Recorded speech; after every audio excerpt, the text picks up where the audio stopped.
Photosynthesis की site क्या होती है? फोटोसिंथेसिस की साइट क्लोरोप्लास्ट में है। लाइट रिएक्शंस, डार्क रिएक्शन, दो तरह के रिएक्शंस हैं जिसके अंदर ये प्रोसेस चल रही है। इलेक्ट्रॉन ट्रांसपोर्ट चेन भी यहाँ पर होती है। जेड स्कीम के अंदर हमने देख लिया। Chapter 13 class 11th biology is going on, and in that today we will be doing from the cyclic fossilization. Non-cyclic was done. Chemoosmotic hypothesis.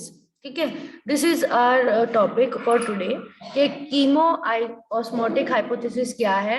कि अगर थैलाकोइड एटीपी बनाता है, यानी थैलाकोइड मेम्ब्रेन में एटीपी बनते हैं और NADPH बनता है, तो कैसे बनता है, उसका क्या मैकेनिज्म है? क्योंकि अगर एटीपी बन रहा है, हमें ये तो पता है कि इलेक्ट्रॉन ट्रांसपोर्ट चेन उधर चल रही है, और जब इलेक्ट्रॉन साइटोक्रोम्स में मूव कर रहे हैं इलेक्ट्रॉन ट्रांसपोर्ट चेन के थ्रू, जब इलेक्ट्रॉन सारे में ट्रांसपोर्ट किए जा रहे हैं कैरियर्स में, साइटोक्रोम्स, स्पेशली साइटोक्रोम्स में, तब जाके वहां पर एटीपी बनता है। बट स्टिल हमें मैकेनिज्म उसका पता होना चाहिए कि जब इलेक्ट्रॉन ट्रांसपोर्ट करे जाते हैं तो ऐसा क्या होता है कि जिसकी वजह से एटीपी कौन सी एंजाइम बनाती है और कैसे बनता है।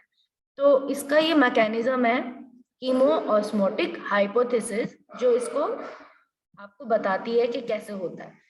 ठीक है, एटीपी कैसे बनते हैं। Am I clear to you? Yes, ma'am. Okay, so we will read it.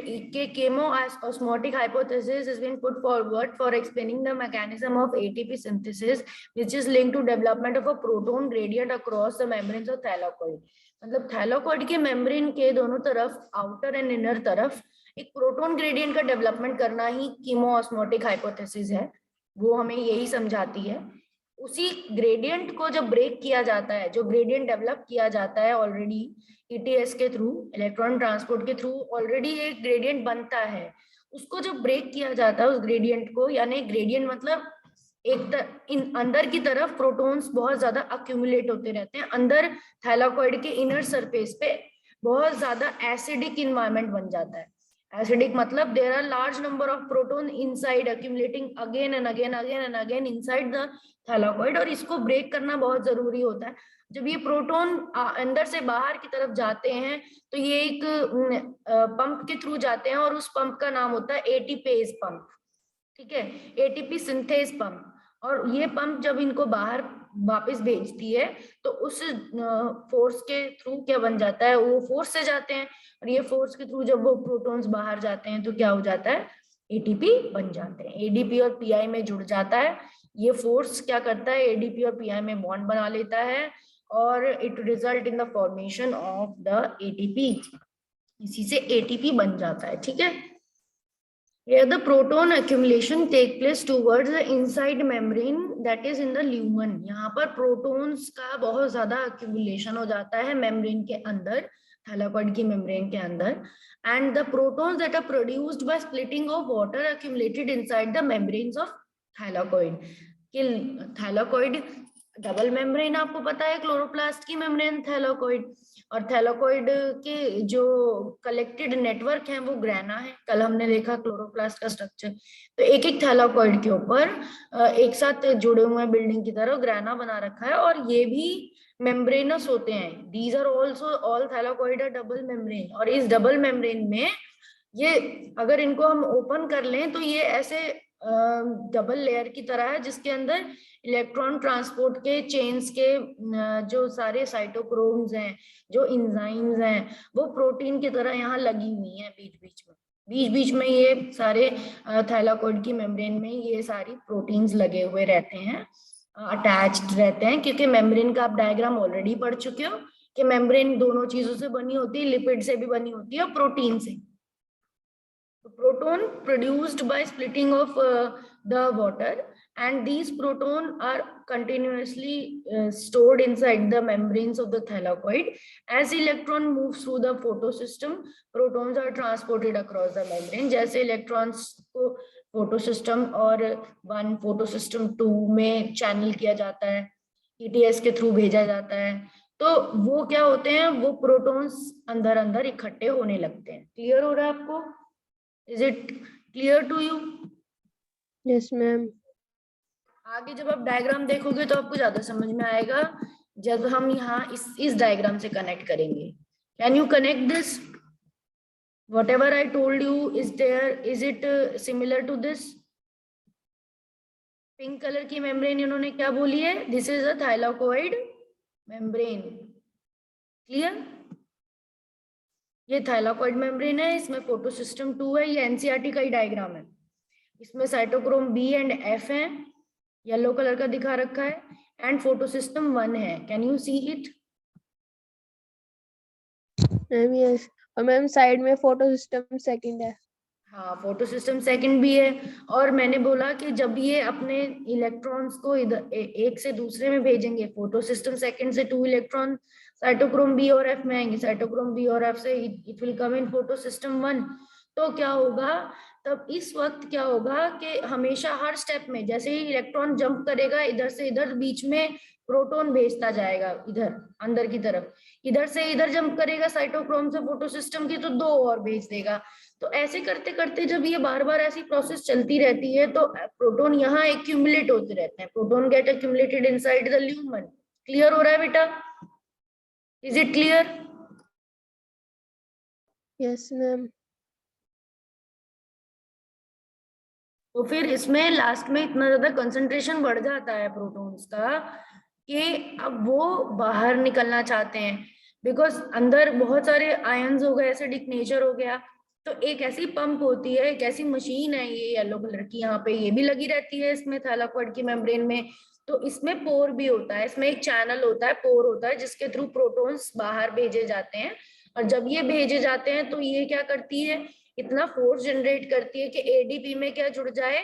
Phosphorus जुड़ जाए, इनऑर्गेनिक फॉस्फोरस जुड़ जाए. और एडीपी में 2 फॉस्फोरस ऑलरेडी हैं, तो एक और फॉस्फोरस जुड़ता है तो ये क्या बन जाता है? ATP. It forms the ATP. Clear हुआ?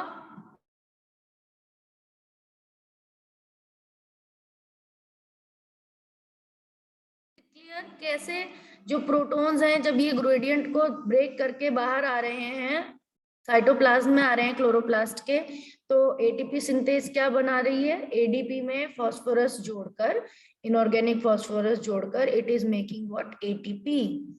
एटीपी बनाते हैं इलेक्ट्रॉन ट्रांसपोर्ट चेन के थ्रू. यही तो पढ़ा था हमने कि जब फोटो सिस्टम सेकंड से साइटोक्रोम्स में जाए और साइटोक्रोम से फोटो सिस्टम 1 में जाए तो क्या बनने चाहिए?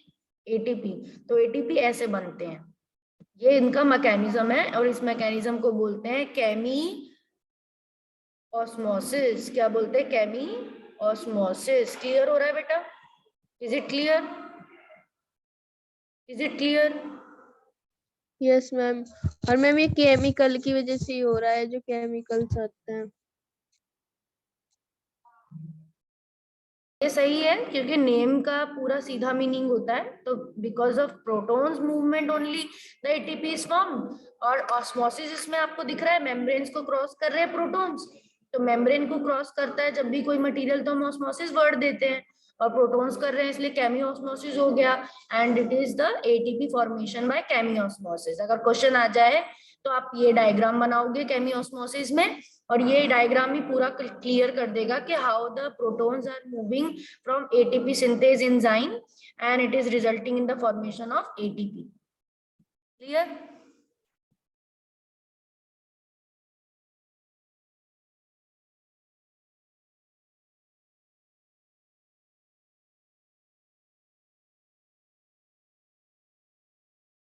अब नेक्स्ट हम पढ़ेंगे how ATP and NADPH is used. अब ये जो बनते हैं ये यूज कैसे किए जाते हैं? एटीपी, एनएडीपीएच एंड O2 ये प्रोडक्ट्स हैं लाइट रिएक्शन के.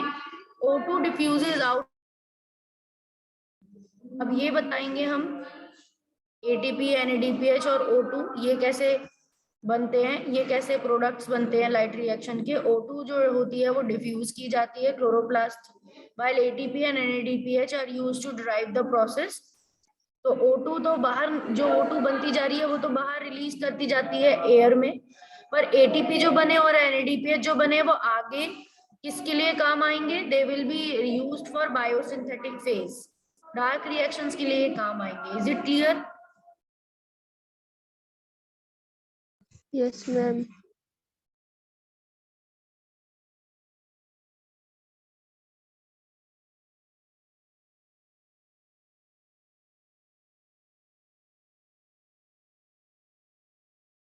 अब हम यही देखेंगे कि एटीपी और एनएडीपीएच में किस तरह से बायोसिंथेटिक फेज यानी डार्क फेज में ये काम आए।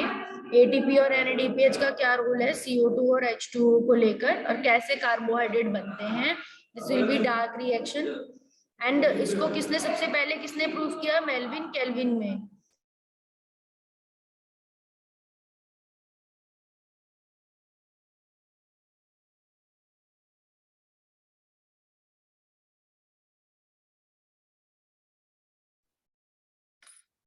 मेल्विन केल्विन जो है, उन्होंने वर्ल्ड वॉर सेकेंड के दौरान वर्क किया रेडियो एक्टिविटी पे C14 and studied the algal photosynthesis which led to the discovery of first CO2 fixation product was 3 carbon organic 3 phosphoglyceric acid।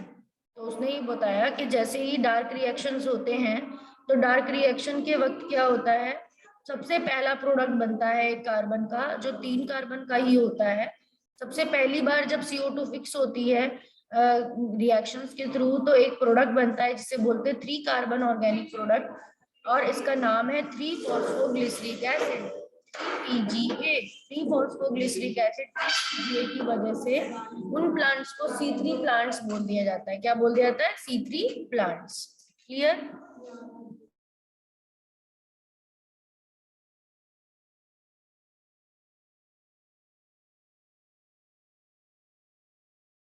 तो ही एक्सप्लेन कंप्लीट बायोसिंथेटिक पाथवे। किन्होंने explain किया है ये, मेल्विन केल्विन। अभी हम जो पढ़ रहे हैं, सबसे पहले जो साइंटिस्ट थे जिन्होंने वर्ल्ड वॉर सेकेंड के दौरान ही ये डिस्कवरी की थी कि जो प्लांट हैं वो कार्बन डाइऑक्साइड को फिक्स करते हैं सबसे पहले 3 कार्बन के प्रोडक्ट में, जिसका नाम है 3 फॉस्फोग्लिसरिक एसिड। आगे देखा है ना आपने, 3 फॉस्फोग्लिसरिक एसिड बनाते हैं वो। तो इसीलिए ऐसे प्लांट्स को C3 प्लांट्स भी बोलते हैं। और ऐसी साइकिल को केल्विन साइकिल बोला जाता है, बिकॉज वो साइंटिस्ट है जिसने ये डिस्कवर किया, केल्विन नाम का। इसलिए इसकी साइकिल को भी क्या बोलेंगे, उसके ही नाम पे दिया जाएगा, Calvin cycle. Further the work of scientist led to discovery of another set of plants. First stable product is 4 carbon called as oxaloacetic acid. फिर बाद में और भी साइंटिस्ट आए इसके बाद, दूसरे जो हैच और स्लैक नाम के साइंटिस्ट थे, जिन्होंने C4 कंपाउंड बनने वाला प्रोडक्ट, सबसे पहला प्रोडक्ट जिसमें 4 कार्बन का होता है, वो देखा, और उसका नाम ये है ऑक्सैलोएसिटिक एसिड OAA। और इनकी साइकिल को इसीलिए C4 साइकिल बोला।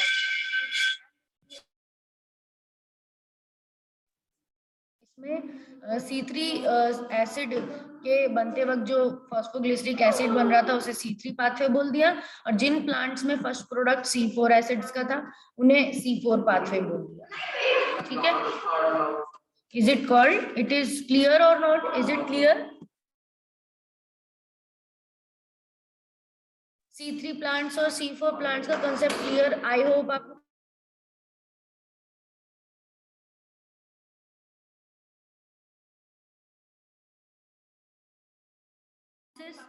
Photosynthesis, the process of photosynthesis starts when CO2 is accepted by primary acceptor. The primary acceptor molecule is 5 carbon ketose sugar, ribulose biphosphate RUBP.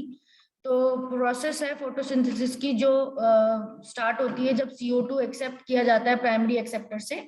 तो पहला स्टेप बोल रहे हैं कि C3 साइकिल शुरू कैसे होती है। तो इसमें CO2 को एक्सेप्ट किया जाता है प्राइमरी एक्सेप्टर से, एंड प्राइमरी एक्सेप्टर 5 कार्बन का होता है जो इसे एक्सेप्ट कर रहा है, RUBP उसका नाम है, ribulose biphosphate RUBP। Clear,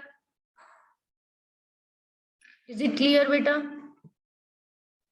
yes ma'am.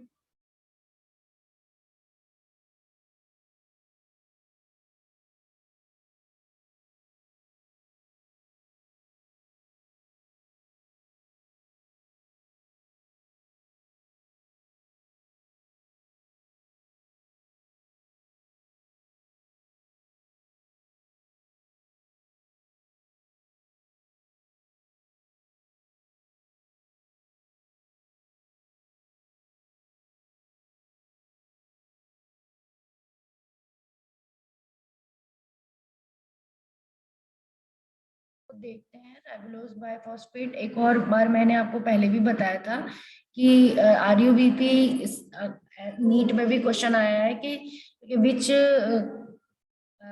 enzyme or which protein is the most abundant protein on world or on earth, in earth।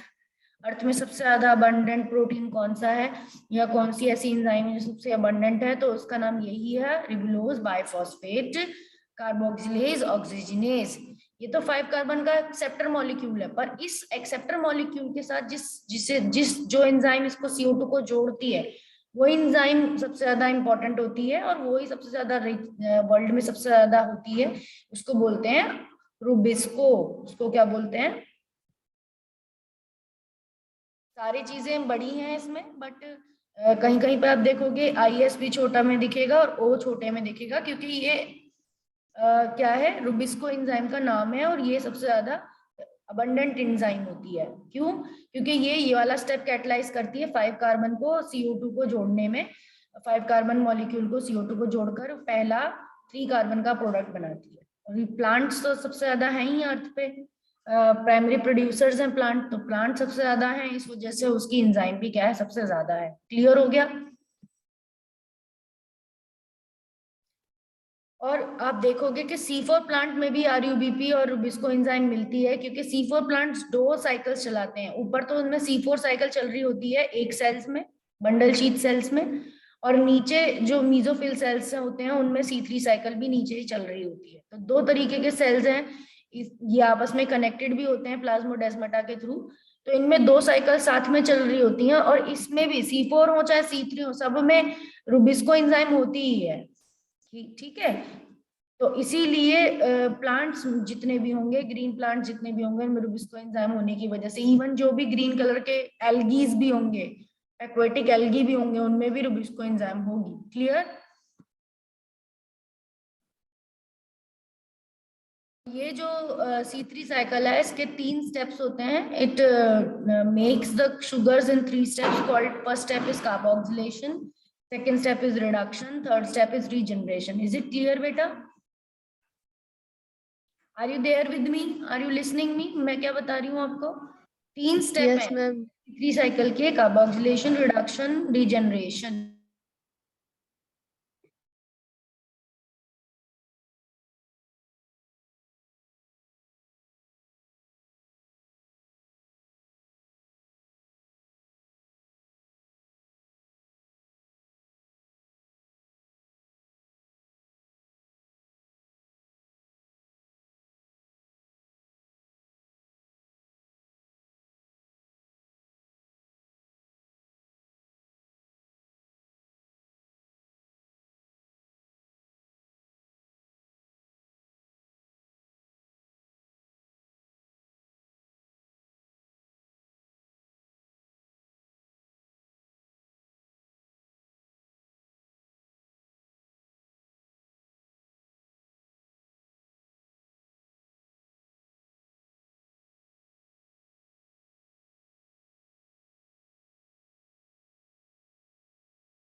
तो यहाँ पर आपको दे रखा है the Calvin cycle, the Melvin, Calvin and this coworkers. अब हम यहाँ पर थोड़ा सा डिटेल में पढ़ेंगे इन तीनों स्टेप्स को। Melvin Kelvin and his co-workers proposed Kelvin cycle. They showed that the pathway operated in a cyclic manner. The RUBP was regenerated, and the Kelvin pathway occurs in all the photosynthetic plants. ठीक है? तो इसके coworkers में मतलब कोई एक scientist अकेला तो परफॉर्म करता नहीं है, अकेला तो कोई भी एक्टिविटी परफॉर्म, तो उसके साथ कुछ को साइंटिस्ट और होते हैं, इसलिए कोवर्कर्स दिया जाता है। They showed that the pathway operated in a cyclic manner, RUBP was regenerated and the Calvin pathway occurs in all the photosynthetic plants. Calvin pathway हर एक फोटोसिंथेटिक प्लांट में होता है, does not matter whether they have C3 और C4 और any other pathway. ये फर्क नहीं पड़ता कि उसके अंदर C3 पाथवे चल रही है या C4, बट फोटोसिंथेटिक प्लांट्स में कैल्विन पाथवे होती ही होती है। Carboxylation, carboxylation is the fixation of carbon dioxide into stable organic intermediate. ठीक है, कार्बोक्सिलेशन जो होता है वो क्या होता है? Carboxylation is fixation of CO2, CO2 को फिक्स करना, फर्स्ट स्टेप जिसमें CO2 फिक्स करी जाती है इंटरमीडिएट में, where CO2 is utilized for the carboxylation, और RUBP 5 कार्बन वाले प्रोडक्ट में CO2 जोड़ दी जाती है, इसी को बोलते हैं कार्बोक्सिलेशन। फर्स्ट स्टेप क्लियर हो गया आपको?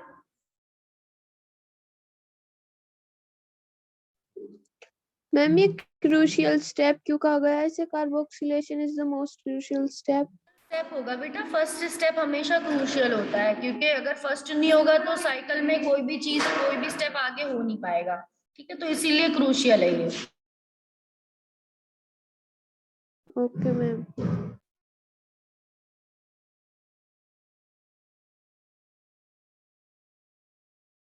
So this reaction is catalyzed by the enzyme RUBP carboxylase, which result in the formation of two molecule 3-PGA. The enzyme also has an oxygenation activity. इस enzyme में oxygenation activity भी होती है. So it is also called RUBP carboxylase, oxygenase और Rubisco. ठीक है, तो जो एंजाइम इसको कैटलाइज करती है, मैंने इसके बारे में आपको पहले ही बता दिया कि रुबिस्को एंजाइम है ये।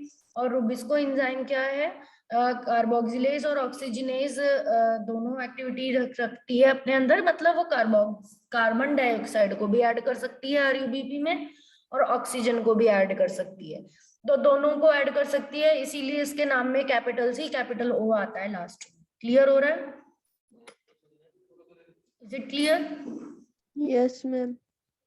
तो रुबिस्को एंजाइम यही है, reduction the series of reactions that lead to the formation of glucose. तो इसमें सीरीज ऑफ रिएक्शंस होते हैं जो ग्लूकोज को बनाते हैं, and involves utilization of 2 molecules of ATP। ये 2 मॉलिक्यूल्स ATP के जनरेट करते हैं। Is it clear?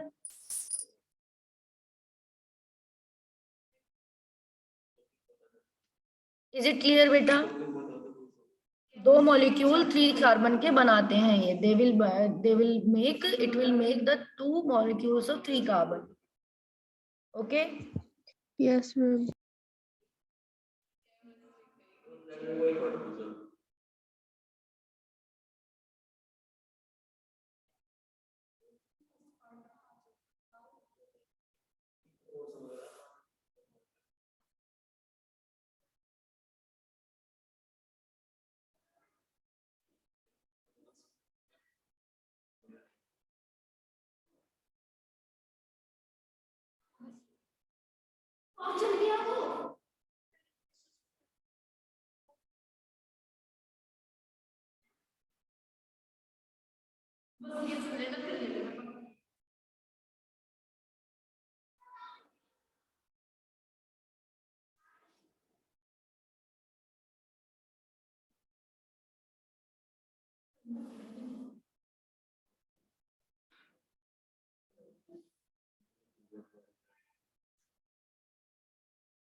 सो आगे आप देखेंगे रिडक्शन, जिसमें आप क्या करोगे, ATP के मॉलिक्यूल को यूज करके और NADPH के मॉलिक्यूल को यूज करके आप CO2 को फिक्स करोगे। ठीक है, तो there are only 3 steps, is a very simple process. 3 step है इसमें, ठीक है, क्लियर। आगे हम देख लेते हैं इसका फ्लो चार्ट, जो आप बहुत ज्यादा उससे कनेक्ट कर सकते हो, इजीली आप कनेक्ट कर लोगे उससे।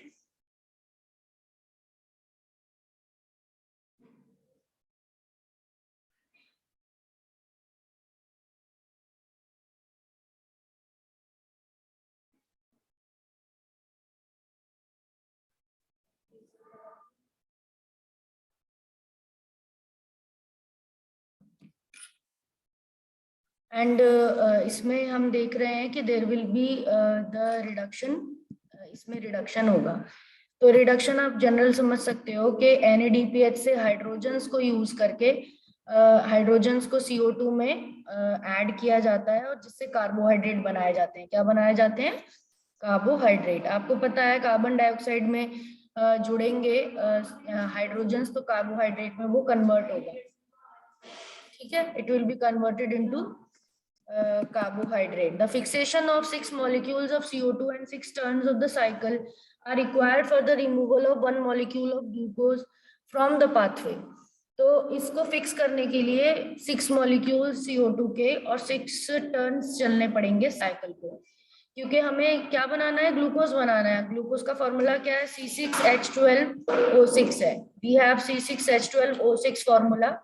एंड इसमें इसके लिए, इसको बनाने के लिए, क्योंकि पहले बार में एक कार्बन डाइऑक्साइड फिक्स हो रही है। कितने मॉलिक्यूल बेटा फिक्स हो रहे हैं पहली बार में? Single carbon dioxide molecule fix हो रहा है फर्स्ट टाइम में, क्लियर। और अगर ये साइकिल 6 बार चलेगी तभी ये 6 कार्बन का ग्लूकोज बन सकेगा, वरना नहीं बन सकता। तो ये साइकिल C3 साइकिल एक ग्लूकोज बनाने के लिए कितने टाइम्स चलती है? 6 टाइम्स चलती है। क्लियर हो गया? Is it clear? Yes ma'am. Now regeneration. अब हमने सब कुछ बता दिया। यहाँ पर 3 कार्बन का मॉलिक्यूल भी बन जाता है। रीजनरेशन करना पड़ता है हमें। किस चीज का रीजनरेशन करना पड़ता है? स्टेप 1 में 5 कार्बन का मॉलिक्यूल यूज हुआ था, RUBP। ये 5 कार्बन का मॉलिक्यूल यूज हो गया था, इसमें ही वो CO2 जोड़कर 3 कार्बन के प्रोडक्ट बने थे। तो RUBP हमें दोबारा चाहिए होगा।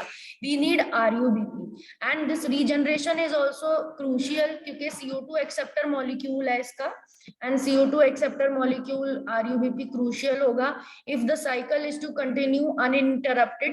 साइकिल को अगर अनइंटरप्टेड चलना है तो इसको क्या करना है? 6 बार चलना पड़ेगा, और इसमें थर्ड स्टेप जो है रीजनरेट करना पड़ेगा। RUBP को रीजनरेट करना पड़ता है। We have to make again the RUBP। Clear?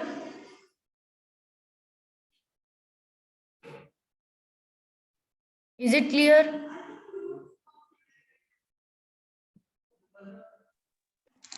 Yes, ma'am. For every CO2 molecule entering the Calvin cycle, 3 molecule of ATP and 2 molecule of NADPH are required. Her CO2 molecule के लिए जो enter कर रहा है Calvin cycle में, 3 molecule ATP के और 2 molecule NADPH के रिक्वायर्ड होते हैं। ये फिक्स्ड है, ये साइकिल में इतने मॉलिक्यूल जरूरी हैं। Is it clear?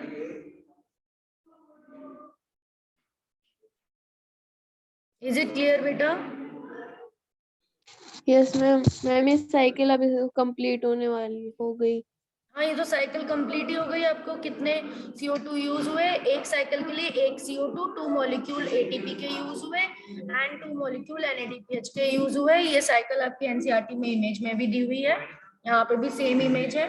ऐसे CO2 ऐड हो रहा है रिबुलोज 1,5 बाइफॉस्फेट में। कार्बोक्सिलेशन के बाद 3-फॉस्फोग्लिसरेट बन रहा है। This is the first step, carboxylation. इसका प्रोडक्ट है 3-फॉस्फोग्लिसरिक एसिड। अब इसमें ATP यूज हुआ और NADPH यूज हुआ, तो रिडक्शन के लिए काम आया, क्योंकि ये हाइड्रोजन डोनर है। रिडक्शन तो तभी होगा ना जब 3-फॉस्फोग्लिसरेट में क्या आएंगे? हाइड्रोजन जुड़ेंगे, और क्या बनेगा? ट्राइओस फॉस्फेट बनेगा।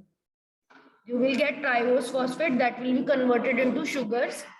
And then third is that what is there? Third is the reduction. Sorry, not reduction, regeneration. Second is reduction. Third is what? Regeneration. किसका regeneration हो रहा है बेटा? Which molecule is regenerated? RUBP. Can you see? Arrow कैसे चल रहा है? Regenerate होकर क्या बना? Regenerate होकर रिबुलोज 1,5 बाइफॉस्फेट ही बन गया, RUBP बन गया। क्लियर? इज इट क्लियर बेटा? RUBP is formed. Yes, ma'am. The C4 pathway. The plants that are adapted to dry tropical regions have the C4 pathway. जो plants adapted होते हैं dry tropical regions में, वो C4 pathway को follow करते हैं, वो C4 pathway करते हैं. C4 oxaloacetic acid is the first carbon dioxide fixation product. The plants with the C4 pathway does follow the Calvin cycle as the main photosynthetic pathway. ठीक है, जो plant है वो C4 पाथवे के लिए Calvin cycle के वो main biosynthetic pathway करते हैं, क्योंकि उनको रात में अपने क्या करने होते हैं, स्टोमेटास ओपन करने होते हैं. They have to do in the night. ठीक है, they have to do the carbon dioxide uptake in the night because they can open the stomata only at the night. Clear हो रहा है? And इनका special mechanism होता है, और इनके अंदर एक ऐसे भी कह सकते हैं एनाटॉमी इनकी ऐसी होती है जिसे बोलते हैं स्पेशली क्रैन्स एनाटॉमी. इनके लीफ में स्पेशल एनाटॉमी होती है हाई टेम्परेचर के टॉलरेशन के लिए भी और फोटो रेस्पिरेशन को बचाने के लिए भी. They lack a photorespiration and have a greater productivity of biomass. से ज्यादा भी बायोमास भी बनाते हैं. They make higher biomass. Is it clear?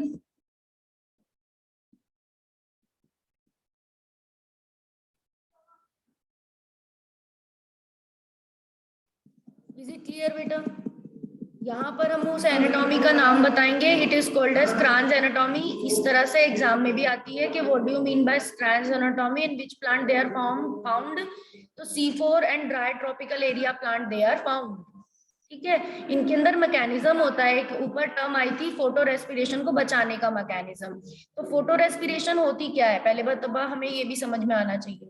तो फोटो रेस्पिरेशन होती है कि जब एक ऐसा रेस्पिरेशन तो आप समझते ही हो, ऑक्सीजन का अटैचमेंट किसी भी मॉलिक्यूल के साथ, किसी भी चीज के साथ ऑक्सीजनेशन होने को ही रेस्पिरेशन भी कहते हैं.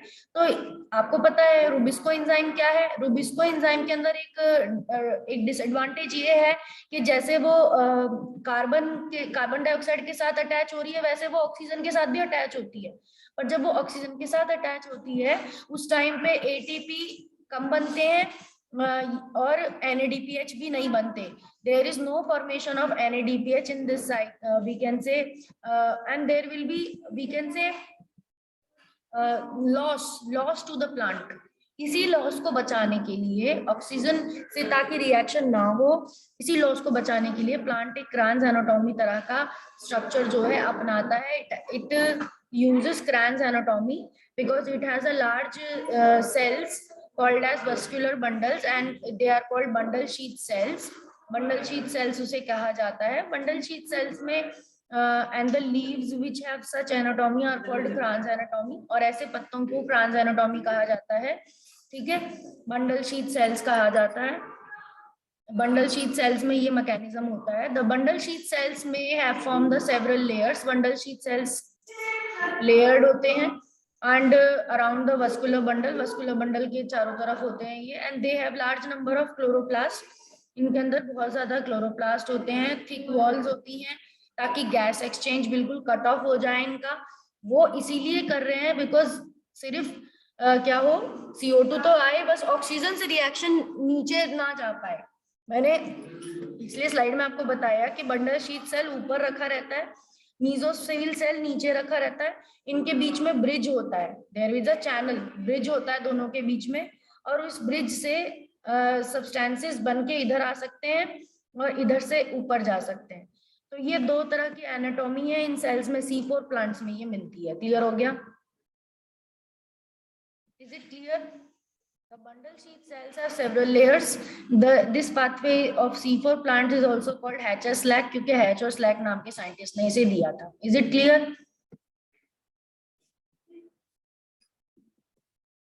Hatch or Slack pathway. The tissue involved in the process of C4 pathway are mesophyll and bundle sheath cells. जो tissues C4 pathway में इन्वॉल्व होते हैं वो मेसोफिल और बंडल शीथ उन्हें कहा जाता है.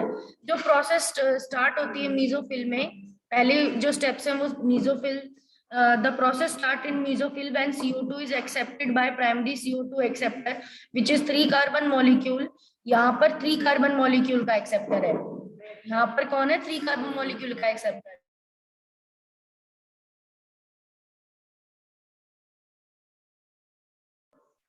तो इसमें जो 3 कार्बन मॉलिक्यूल का एक्सेप्टर है उसका नाम क्या है, can you see here, phosphoenol pyruvate, phosphoenol pyruvate carboxylase, pepcase बोलते हैं इसको, शॉर्ट में क्या बोल सकते हैं, पेप्केस। इज इट क्लियर बेटा, is it clear? Yes ma'am. ये चैप्टर आपको भले ही बहुत ज्यादा लेंथी सा लग रहा हो, नया लग रहा हो, क्योंकि प्लांट रिलेटेड है, प्लांट की डिटेल्स हैं, बट ये चैप्टर जितना आपको अलग लग रहा है उतना ही ये कह सकते हैं स्कोरिंग है, इजी है। व्हाई? बिकॉज आप सिर्फ डिफरेंस बिटवीन से ही इस चैप्टर के आराम से कर सकते हो। What is the difference between C3 C4, what is the diagram of C3 cycle, ठीक है, what is the diagram of Z scheme. तो इसमें अगर किसी बच्चे ने डायग्राम याद कर लिए, what is the diagram of कीमोऑस्मोटिक, तो उस बच्चे का स्कोर फिक्स्ड है। बिकॉज क्वेश्चन ऐसे ही पूछे जाएंगे कि draw the C3 cycle, draw the C4 cycle, ठीक है, ऐसे ही क्वेश्चन आएंगे इस एग्जाम में अगर इस चैप्टर रिलेटेड आएंगे। तो जिसको ये कॉन्सेप्ट्स क्लियर हो गए, डायग्राम क्लियर हो, किसी ने डायग्राम याद भी कर लिए ना, तो उसका आराम से फिर नॉर्मल मतलब 3 मार्क्स 5 मार्क्स तो क्लियर है, क्योंकि ये लॉन्ग आंसर में ही आएगा। अगर ये डायग्राम आएगा साइकिल का, कोई डायग्राम बनाने को, चाहे C3 हो चाहे C4 हो, तो अगर आपने साइकिल बना दी प्रॉपर, सारी चीजें आपने बना दी, तो दैट मीन्स आपको ये फुल मार्क्स देगा, इसमें कहीं मार्क्स काटने की कोई वो ही नहीं है गुंजाइश। क्लियर हो गया? इवन MCQ में भी जब आते हैं तो इसी तरह के क्वेश्चन आते हैं कि अगर C4 साइकिल है तो फर्स्ट इलेक्ट्रॉन एक्सेप्टर कौन है, फर्स्ट कार्बन डाइऑक्साइड एक्सेप्टर कौन है, तो फॉस्फोइनॉल पायरुवेट। इंजाइम कौन सी है, तो हमें पता है फॉस्फोइनॉल पायरुवेट है, तो इंजाइम भी यही है, फॉस्फोइनॉल पायरुवेट को में कार्बन डाइऑक्साइड जोड़ने वाली पेप्केज इंजाइम। कौन सी इंजाइम, पेप्केज इंजाइम। ओके, तो एंजाइम का नाम भी इसी से जुड़ा हुआ होता है। जैसे जब RUBP में जोड़ रहा था CO2, तो RUBP की एंजाइम का नाम उसी से रिलेटेड बना था ना, रुबिस्को। क्या बना था, रुबिस्को बना था। तो एंजाइम का नाम भी जिस सब्सटेंस में जुड़ रहा होता है CO2 उसी से जुड़ के बनता है। तो यहाँ एंजाइम का नाम पेप्केज बना है बिकॉज फॉस्फोइनॉल पायरुवेट कार्बोक्सिलेज है वो। यहाँ पर CO2 HCO3 की फॉर्म में फिक्स होती है, और पहला जो सब्सटेंस बनता है वो कौन से कार्बन का बनता है, C4 कार्बन का बनता है। 4 कार्बन होते हैं, उसका नाम होता है ऑक्सैलो एसिटिक एसिड। क्लियर? इसका नाम क्या होता है, ऑक्सैलो एसिटिक एसिड। ट्रांसपोर्ट, इसको ट्रांसपोर्ट किया जाता है, ये बंडल शीट सेल में आ जाता है। ऊपर मेसोफिल सेल्स में ये C4 कंपाउंड बना, C4 कंपाउंड को ब्रिज के थ्रू ट्रांसपोर्ट करके कहाँ लाया गया, बंडल शीट सेल में लाया गया। बंडल शीट ज्यादा थिक होते हैं, बता रखा है। तो मैं पहले बोल रही थी बंडल शीट ऊपर होता है, पर यहाँ पर एक्चुअली में मेरे को याद नहीं रहा होगा, बंडल शीट नीचे के डायरेक्शन में होता है। कहाँ पे होता है, इज डाउनवर्ड। क्लियर हो रहा है डायग्राम से? मैम यस मैम, ऊपर मेसोफिल सेल हो गई, नीचे बंडल शीट। मेसोफिल सेल्स है, नीचे बंडल शीट सेल्स है, ट्रांसपोर्ट करके C4 एसिड नीचे आ गया है। अब यहाँ क्या होगा, एक स्पेशल चीज होगी, यहाँ पे CO2 रिलीज करवाई जाएगी। जो CO2 यहाँ रिलीज करवाई जाएगी उससे कौन सी साइकिल चलाई जाएगी, कैल्विन साइकिल, यानी C3 साइकिल चलेगी अंदर बंडल शीट सेल्स में। और अब C3 एसिड को कहाँ भेज दिया जाएगा, रीजनरेशन के लिए भेज दिया जाएगा। किसकी रीजनरेशन करेगा ये, फॉस्फोइनॉल पायरुवेट की। क्लियर हो रहा है बेटा? टफ है ये कुछ, इज इट डिफिकल्ट, या आपको लग रहा है क्या ये ऐसा है कि आप समझ नहीं सकते? It is not tough, I think so it is tough. Ma'am थोड़ी बस थ्योरी की वजह से ही हो रहा है। थ्योरी की वजह से और थोड़ा सा न्यू नेम्स बस याद करने पड़ेंगे, बट अगर आपको नेम्स याद हो गए कि यहाँ फॉस्फोइनॉल पायरुवेट है, CO2 जुड़कर C4 acid oxalo acetic acid बनता है, ट्रांसपोर्ट किया जाता है। अब ये डायग्राम अगर याद कर लिया आपने, अगर आपको ग्राफिक्स याद हो जाते हैं, पिक्चर्स याद हो जाती हैं, डायग्राम याद कर लिया, तो आप लिख भी सकते हो, इसी को अपने वर्ड में आके लिख सकते हो। क्लियर? Okay ma'am. तो C4 साइकिल हो गई, फैक्टर्स अफेक्टिंग, ये लास्ट टॉपिक है इस चैप्टर का, इससे ही हमारा टॉपिक फिनिश हो जाएगा, चैप्टर फिनिश हो जाएगा। इसको भी हम कंप्लीट कर लेते हैं, फिर हम नया चैप्टर शुरू करेंगे, प्लांट ग्रोथ प्रोमोटर्स, बिकॉज हमको फिर रिवीजन करना होगा ऑलरेडी जो भी डिस्कस चैप्टर है उनका। क्लियर हो गया? ओके, सो कौन से फैक्टर्स ऐसे होते हैं जो इफेक्ट करते हैं फोटोसिंथेसिस को? एक्सटर्नल फैक्टर भी हो सकते हैं, इंटरनल फैक्टर भी हो सकते हैं। एक्सटर्नल फैक्टर जैसे सनलाइट, टेम्परेचर, CO2 कंसंट्रेशन। इसमें एक ब्लैकमैन नाम के साइंटिस्ट ने लॉ ऑफ लिमिटिंग फैक्टर दिया था 1905 में। कोई भी केमिकल प्रोसेस जो है वो एक से ज्यादा फैक्टर से कंट्रोल होती है, एंड इसकी जो स्पीड होती है डिटरमाइन करी जाती है कौन सा फैक्टर इसमें मिनिमम है। ठीक है, यानी कि कोई भी ऐसी प्रोसेस है, बायोकेमिकल प्रोसेस, जो बहुत सारे 3-4 चीजों से कंट्रोल हो रही है, तो जो भी फैक्टर उसका सबसे लिमिटेड वैल्यू में होगा, मिनिमम वैल्यू में होगा, वही उसकी स्पीड को क्या करेगा, डिटरमाइन करेगा। ये समझाता है आपका लॉ ऑफ लिमिटिंग फैक्टर। ठीक है, जैसे मान लो मेरा जो फोटोसिंथेसिस है वो सनलाइट पे भी डिपेंड हो रहा है, टेम्परेचर पे भी डिपेंड हो रहा है, CO2 की कॉन्सेंट्रेशन पे भी डिपेंड हो रहा है, पानी पे भी डिपेंड हो रहा है। तो मेरा CO, इनमें से, इन चारों फैक्टर्स में से जो सबसे कम हो रहा होगा, जो फैक्टर सबसे कम हो रहा होगा, मान लो कि रोशनी कम है, उस दिन बहुत ज्यादा बादल हो रहे हैं, वहां बिल्कुल रोशनी नहीं आई है, तो पौधे की मतलब पौधे में पानी हो, टेम्परेचर हो, CO2 हो, सब चीज हो, फिर भी उसकी फोटोसिंथेसिस का स्पीड क्या रहेगा उस दिन, सनलाइट की वजह से क्या रहेगा, कम। क्लियर हुआ ये पॉइंट? तो जो फैक्टर मिनिमम क्वांटिटी में रहेगा वही फैक्टर का रेट डिसाइड करेगा, और जब तक इस मिनिमम क्वांटिटी को सही से अवेलेबल नहीं करवाया जाएगा तब तक स्पीड नहीं बदलेगी। ठीक है, अब आते हैं हम फर्स्ट फैक्टर लाइट पे। लो इंटेंसिटी की जो लाइट होती है वो लीनियर रिलेशनशिप दिखाती हैं, जब जैसे जैसे जैसे लाइट बढ़ेगी वैसे वैसे फोटोसिंथेसिस की स्पीड भी बढ़ती जाएगी। ठीक है, लाइट और फोटोसिंथेसिस में एक डायरेक्ट रिलेशन है, पर ज्यादा हाई इंटेंसिटी होने से भी रेट क्या हो जाता है, कम हो जाता है, स्लो हो जाता है। ठीक है, क्योंकि दूसरे फैक्टर क्या होने लगते हैं, फिर कम होने लगते हैं। लाइट तो बढ़ती जा रही है बट दूसरे फैक्टर फिर क्या होने लगते हैं, लेस होने लगते हैं। Increasing in incident light beyond a point result in the breaking of chlorophyll and a decrease in the photosynthesis. Incident light को बढ़ाने से एक रेंज के बाद एक ऐसा पॉइंट भी आता है जब क्लोरोफिल भी ब्रेक होने लगते हैं, जिससे कि फोटोसिंथेसिस डिक्रीज होने लगती है। Photosynthesis get decreases because of the chlorophyll break होता रहता है। Is it clear? Is it clear? Carbon dioxide concentration, carbon dioxide की कॉन्सेंट्रेशन कैसे इफेक्ट करती है? It's a major limiting factor for photosynthesis, क्योंकि कार्बन डाइऑक्साइड को ही तो फिक्स कर रहे हैं हम ग्लूकोज बनाने के लिए, तो वो तो मेजर फैक्टर होगा ही जो इस को लिमिट कर रहा है। तो it is important to remember, ये याद रखना जरूरी है कि लो कॉन्सेंट्रेशंस का, जो कार्बन डाइऑक्साइड की लो कॉन्सेंट्रेशन एटमॉस्फेयर में होती हैं, वो क्या करती हैं, वो ही कार्बन डाइऑक्साइड को के लिए कम फोटोसिंथेसिस को कम करा सकती हैं।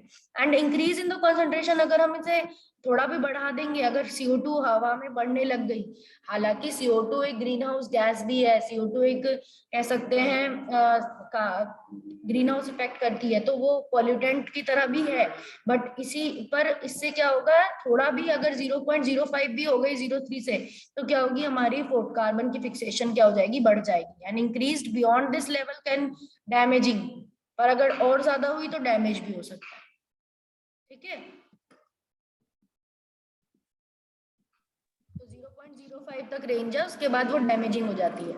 Temperature, the dark reactions are controlled by the temperature because they are enzymatic. Temperature का तो डायरेक्ट रिलेशन रहेगा ही, क्योंकि ज्यादा गर्मी में एंजाइम्स खराब होने लगेगी, क्योंकि एंजाइम सेंसिटिव होती हैं टेम्परेचर से।